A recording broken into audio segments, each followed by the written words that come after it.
Сайн байцгаана уу итгэлийн ахын дүүсээ. Та бүхэндээ эзний өдрийн мэндийг хүргэе. Амьд үгийн мэдээ 2-7 хоногийн онцгой мацаг барих залбирлын мэдээгээр эхэлж байна.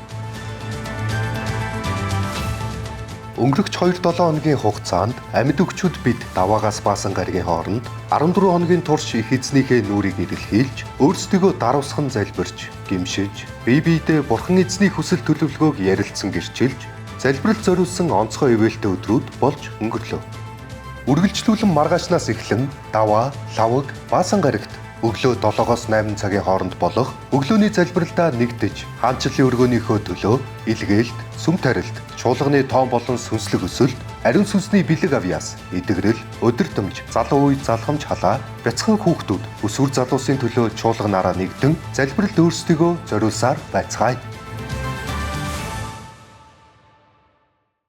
Мөн өнгөрсөн даваа гарагт чөлөөлөгдсөн амьдрал сургалт гэр бүл хичээлээр амжилттай явагдсан байна.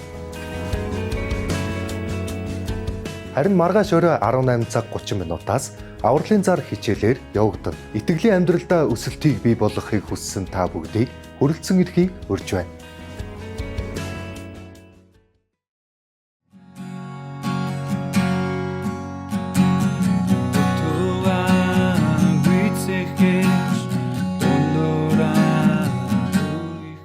Зүрх сэтгэлийн дотоод эдгэрэлд Христийн хүчээр хөтлөн чиглүүлж, амьдралын буруу зуршил, донтолтуудаас чөлөөлөгдөхөд тусалдаг эдгэрлийн баяр хөөр хөтөлбөр өнгөрсөн 7 хоногт цэгнэн дүгнэх алхмын хичээлээр явагдаж өнгөрлөө.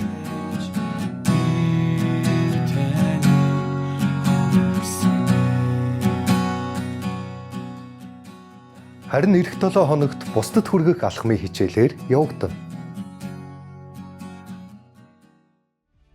Чуулганы маань бүсүүдийн альфа хөтөлбөрүүд үргэлжлэн явагдаж байна.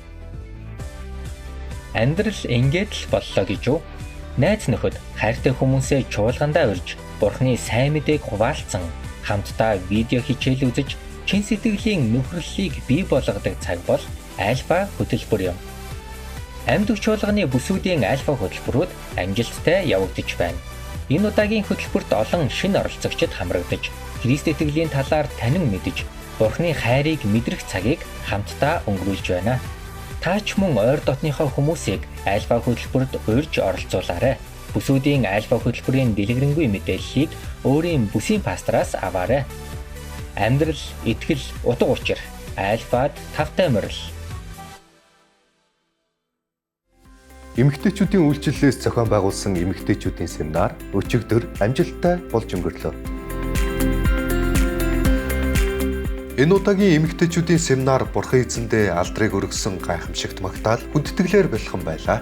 Ирсэн бүх бүсгүйчүүд эзэн Бурханы оршихуй дотор үр хүүхдүүдтэйгээ хэрхэн харилцах тухай мэргэн удирдамжийг авч, өөр хоорондоо ярилцах цаг гаргаж, түүний үг болох ариун Библиэс итгэлээрээ хэрхэн амьдрах, сүнслэг өсөлтөөр өсөж төлөвшөх тухай, мөн ариун сүнсний нэгдэл бидний амьдралд хэрхэн илэрдэг талаар суралцаж, ярилцсан ерөөл дүрэн цаг байлаа. Бурхан эзний минь хүч чадал, мэрэгэн ухаан, ариун сүнсний удирдамж, чуулганы минь бүхий л эмэгтэйчүүдийн дээр бэлхэм дүрэн байх болтугай. Хүрэлцэн ирж хамтдаа суралцсан бүхий л эмэгтэйчүүдтэй баярлалаа.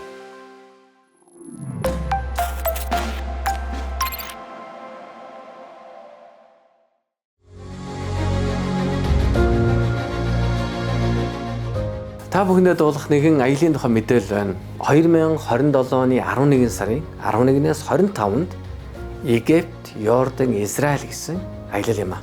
Энд бол Библийн аялал байх болно. Бурхны ард түмэн Израильчууд Египтийн боолчлоос чөлөөлөгдөд улаан тэнгисээр гарч Синай уулын дэрэг дүр яваад Бурхны амлсан нутаг руу орчсон, Израиль руу орсон энэ аялал байгаа. За энэхүү аялалд нийтдээ 35 хүн оролцох боломж байгаа. Тэмцээс би та бүхнийг бас яараарай, бүртгүүлээрэй. Тэгээд энэ аялалд оролцоорой гэж урьж байна.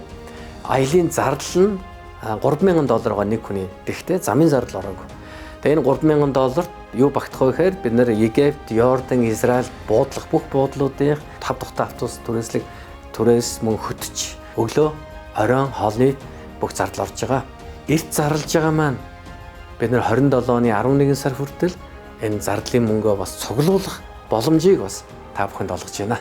Египтийн боолчлоос гарч алхаж байсан Израильчүүдийн явсан замаар бүгд хамт явж мөшөөхийн эзэнтэй уулзж ясан санаа уулан дээр гарч үүрийн залбирлыг хамтдаа үйлдэж эзэн Есүс Христийн алхаж номлож байсан тэр газар нутгуудаар хамт аялах энэ гайхалтай Библийн аялал бүгдээрээ оролцгоё.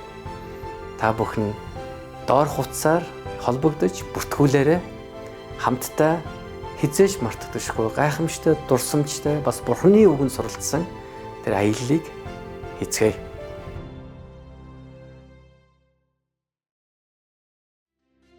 Хэрвээ та манай цуглаанд анх удаа хүрэлцэн ирсэн бол анхаарлаа хандуулна уу? Та цуглаанд дуусны дараа урдлын 1-р игнэнд хүрэлцэн ирж суугаарай. Бид танд чуулганыхаа талаар товч танилцуулах болно. Амьд үгийн мэдээнд анхаарлаа хандуулсанд баярлалаа.